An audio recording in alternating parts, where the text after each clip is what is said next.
Hello guys, कैसे हैं आप लोग? एकदम ठीक ठाक आप भड़े होंगे। तो मैं आप लोगों को एक बात बताना चाहता हूँ। A journey to the manhood के मानवा को 2 हफ्तों के लिए मैं एक्सप्लेन नहीं करूंगा, क्योंकि उसके एपिसोड तो आ गए हैं, पर उसके लिए मुझे मेंबरशिप लेनी पड़ेगी। पर मेंबरशिप के लिए मुझे रुपए चाहिए, रुपए मेरे पास है नहीं है। इसीलिए मैं आज एक कोरियन मानवा को एक्सप्लेन करूंगा। ये कहानी है एक ऐसे बंदे की जो अंडरवर्ल्ड का सबसे बड़ा असैसिन था, और उसको सभी लोग रेड शर्ट के नाम से जानते थे। और वो अपनी असैसिन वाली लाइफ छोड़ना चाहता था, क्योंकि वो एक लड़की से प्यार करता था और उसके साथ एक नॉर्मल जिंदगी जीना चाहता था, आम लोगों के जैसे। लेकिन उसका पास्ट उसका पीछा नहीं छोड़ता, और धीरे धीरे करके उसके एंड में अंडरवर्ल्ड के लोग उसके पास आने लगते हैं। उनके लिए रेड शर्ट कोई रिटायरमेंट आदमी नहीं है, बल्कि एक खतरा है जो कभी भी वापस आ सकता है। जब अंडरवर्ल्ड के लोगों की नजर उसके फैमिली के ऊपर पड़ी, तब सिचुएशन और भी ज्यादा डेंजरस हो जाती है। और इसी के साथ हम अपने हीरो की स्टोरी को स्टार्ट करते हैं। आई होप आपको ये वीडियो पसंद आएगी। एपिसोड की स्टार्टिंग में हम बहुत सारे किलर्स को देखते हैं जो किसी बंदे को घेरे हुए खड़े होते हैं। उसके हम शॉप को देखते हैं। इतने सारे किलर्स को देखकर एकदम चिल मार के खड़ा होता है, अपने हाथ में नाइफ पकड़ा होता है और कहता है, मैं तुम्हारी इस कंपनी को छोड़ना चाहता हूँ। ये बात सुनकर उसका बॉस कुछ नहीं कहता। तभी उसके बगल में एक आई पैच वाला इंसान खड़ा होता है, अपने हाथ में नाइफ पकड़ा होता है और कहता है, तुम कहो तो मैं इसको मार दूं। और हमें अभी तक बॉस का फेस नहीं दिखाया जाता। और शॉक ने आई पैच की बात सुन ली होती है और फाइट करने के मूड में आ जाता है अपना नाइफ लेके। तभी उनका बॉस अपना हाथ ऊपर करते हुए कहता है, चले जाओ यहाँ से, मैं नहीं चाहता कि यहाँ पे कोई खून खराबा हो, मेरे लोग बेवजह मारे जाएं, इससे बढ़िया तुम यहाँ से चले जाओ। ये बात सुनकर शॉक वहाँ से निकल लेता है, और उसके बाद हम शोएब को सीधे बस में देखते हैं जो अपने घर के लिए जा रहा होता है, और कॉल पे अपनी वाइफ से बात करते हुए कहता है, मेरा काम खत्म हुआ, अब मैं सीधे घर ही आ रहा हूँ। और वैसे मेरा बेबी कैसा है, उससे कहना कि डैडी उसको बहुत मिस कर रहे थे। और दूसरी साइड इसकी वाइफ को देखते हैं जो खाना बनाते हुए कॉल पे बात करते हुए कहती है, ठीक है मैं उससे कह दूंगी, पर बेबी मेरे पेट में किक मार रहा है ताकि डैडी जल्दी घर पे आ सके।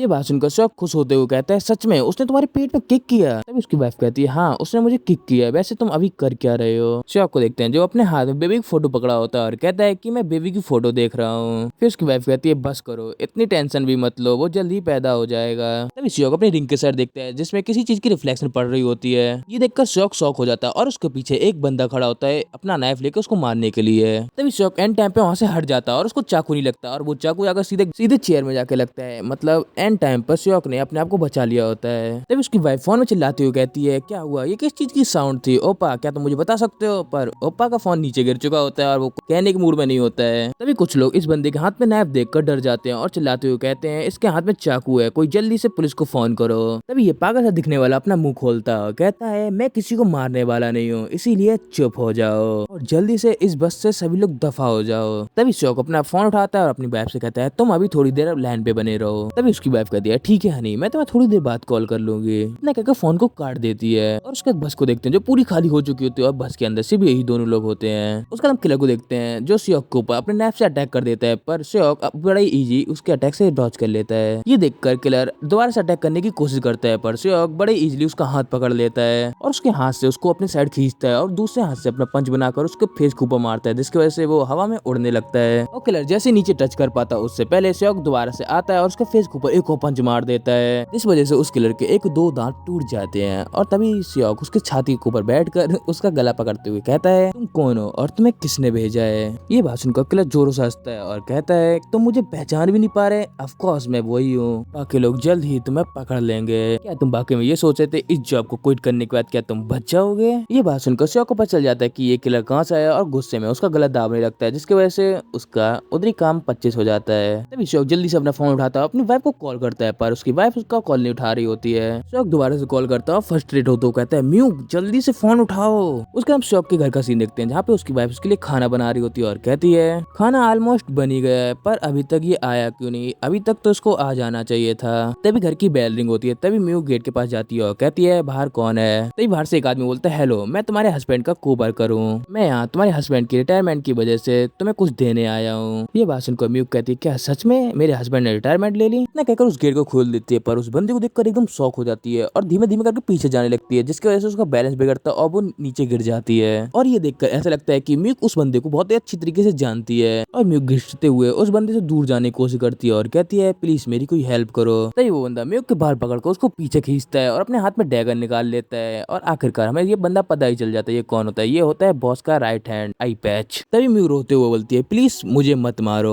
और इसी के साथ ये सीन चेंज हो जाता है। उसका हम शौक को देखते हैं जो अपने घर के साइड भाग रहा होता है, क्योंकि उसे पता चल जाता है कि घर में कुछ प्रॉब्लम हुई है या फिर घर में कुछ हुआ है, जिसकी वजह से उसकी वाइफ फोन नहीं उठा रही है, और साथ ही कॉल मिलाने की कोशिश कोशिश कर रहा होता है पर कोई कॉल नहीं उठा रहा होता है। शौक भागते हुए लंबी लंबी सांस लेते हुए बोलता है प्लीज फोन उठा लो, पर उसकी वाइफ फोन नहीं उठा रही होती है। और आखिरकार शौक अपने घर पे पहुंच जाता है और जैसे ही गेट खोलता है तो उसे वहाँ पे फ्लोर के ऊपर किसी के पैरों के निशान दिखाई देते हैं, मतलब जूते के।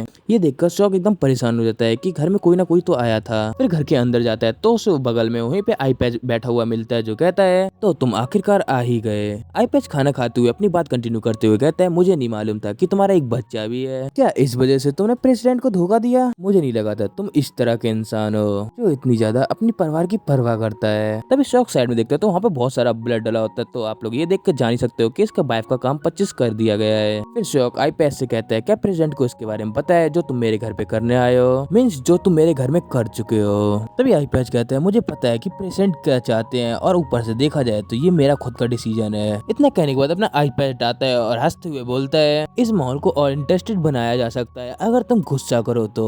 वैसे तुम्हें क्या लगता है कि तुम्हारी वाइफ मर चुकी है या फिर जिंदा है? ये बात सुनकर शौक को सही में गुस्सा आ जाता है और वो कहता है तुम सालो अब कोई भी जिंदा नहीं बचोगे। तभी 4 किलर शौक के ऊपर अटैक करने के लिए उसके साथ बढ़ते हैं, पर शौक को इससे कुछ भी फर्क नहीं पड़ता कि उसके सामने 4 बंदे हैं या फिर 40 बंदे हैं। तभी एक किलर शौक के ऊपर अपने नाइफ से एक अटैक करता है, पर शौक उसके हाथ को पकड़ लेता है, अपने दूसरे हाथ की एल्बो से उसकी हाथ की एल्बो को तोड़ देता है और शौक उसके हाथ से उसी नाइफ को छीन कर उसी के नाइफ से उसके सिर के ऊपर अटैक कर उसको मार देता है। पर अभी भी 3 बंदे जिंदा होते हैं। तभी एक बंदा शौक के ऊपर अटैक करता है जंप कर, पर शौक अटैक को डॉज करने के साथ ही उसके गर्दन के ऊपर अटैक कर देता है, जिसकी वजह से वो बंदा भी उधर ही निपट जाता है और अब सिर्फ बचे होते हैं 2 बंदे और शौक डॉज करते करते रेलिंग के साइड आ जाता है। पर तभी लेफ्ट साइड का बंदा शौक के ऊपर अटैक करने की कोशिश करता है, पर शौक उसको डॉज कर अपने सीधे हाथ का रैप्टा मारता है, जिसकी वजह से सीधा जाकर रेलिंग से टकराता है, जिसकी वजह से उसकी गर्दन की नेक टूट जाती है और उसका भी काम 25 हो जाता है। पर तभी एक और किलर आ जाता है जो शौक के ऊपर जंप करके उसके ऊपर लात मारता है, पर शौक उसको डॉज करने की कोशिश करता है पर उसको ब्लॉक करना पड़ता है, जिसकी फोर्स चक्कर में वो थोड़ा दूर जाके गिरता है। और ये दोनों किलर शौक को ऐसे गिरा हुआ देखकर उसके ऊपर अटैक करने के लिए चले जाते हैं। उसका 2 मिनट बाद हमें बस चिल्लाने की आवाज सुनाई देती है। ये आवाज सुनकर आईपैच को लगता है कि शौक को निपटा दिया गया होगा, पर ऐसा नहीं होता। तभी हम उस साइड देखते हैं कि एक किलर भागने की कोशिश कर रहा होता है, पर शौक उसे सिर से पकड़ कर वापस खींच लेता है। फिर हमें सिर्फ वहाँ पे खून उड़ने का दिखाया जाता है। फिर शौक खून में लथपथ बाहर निकलता है। ये देखकर आईपैच कहता है अब हुई ना कोई बात, ये वो इंसान है जिसे मैं जानता हूँ। सब लोग इस इंसान को सिर्फ एक ही नाम से जानते हैं, वो है रेड शर्ट। फिर आईपैच अपना डैगर निकालकर फाइटिंग मोड में आ जाता है और कहता है मैं कितना टाइम से इंतजार कर रहा था, चलो आ भी जाओ कुछ मजे करते हैं, पर मुझे बोर मत करना।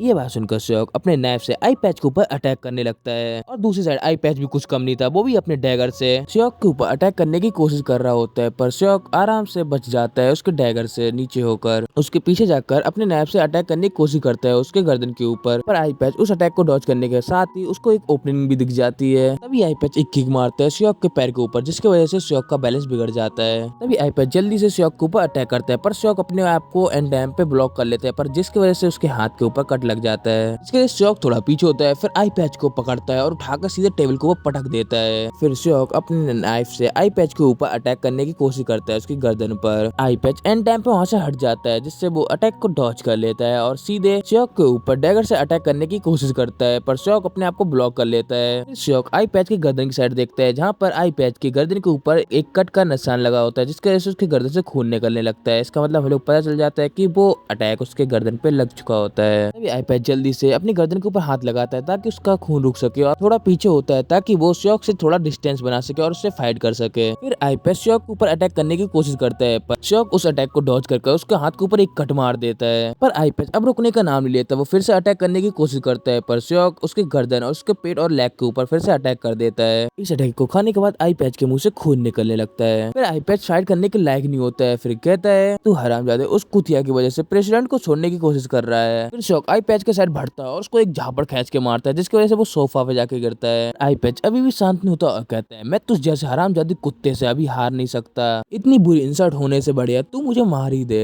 फिर शौक सीधा आईपैच के पास जाता है और अपना डैगर उठाता है और उसके चेस्ट में मार देता है, जिसकी वजह से आईपैच उधर ही निपट जाता है। फिर शौक आईपैच को निपटाने के बाद उस रूम के साइड जाता है जहाँ पर उसे स्टार्टिंग में ब्लड दिखाता है अपनी वाइफ का। फिर उधर ही खड़े होकर अपनी पुरानी बातें सोचने लगता है, जहाँ पर उसने अपनी वाइफ को एंगेजमेंट में रिंग पहनाई थी। थोड़े टाइम बाद उसकी वाइफ प्रेग्नेंट हो जाती है। ये बात जानकर शौक बहुत खुश होता है, पर शौक को क्या पता था उसकी ये खुशी कुछ ज्यादा दिनों तक नहीं चलने वाली। हम प्रेजेंट का सीन देखते हैं। उस रूम के अंदर उसकी वाइफ की डेड बॉडी डली होती है। कदम अगले सीन में फ्यूनरल हाउस का सीन देखते हैं। यहाँ पर श्योक ने अपनी वाइफ के कॉफिन के ऊपर अपनी बेबी की फोटो और वहाँ पे रिंग रख दी होती है। कदम श्योक को देखते हैं जो प्रेसिडेंट से कॉल पे बात करते हुए कहता है मैं घर वापस आ रहा हूँ। फिर प्रेसिडेंट कहते हैं क्या तुमने आई पैच को निपटा दिया? फिर श्योक कहता है हाँ मैंने उसको निपटा दिया। फिर प्रेसिडेंट कहता है ये मेरी गलती है, मेरे यहाँ इतने बेवकूफ लोग भरे हुए हैं, मुझे इस चीज के लिए माफ करना, लेकिन वो बेवकूफ लोग भी मेरा एक परिवार है। ये कर कर तुमने मेरे पास कोई चॉइस नहीं छोड़ी, इसीलिए अब तुम्हें मारने के लिए और भी किलर्स आएंगे। फाइनली हमें प्रेसिडेंट का फेस दिखाया जाता है और उनका नाम भी बताया जाता है, गोंग वोंग ली। उसका हम श्योक को देखते हैं जो अपनी वाइफ का फ्यूनरल देख रहा होता है। प्रेसिडेंट से कहता है तुम्हें ये सब करने की कोई जरूरत नहीं है क्योंकि मैं तुम्हारे पास जल्द ही आ रहा हूँ तुम्हें निपटाने के लिए। और इसी के साथ ये एपिसोड होता है खत्म। और गाइस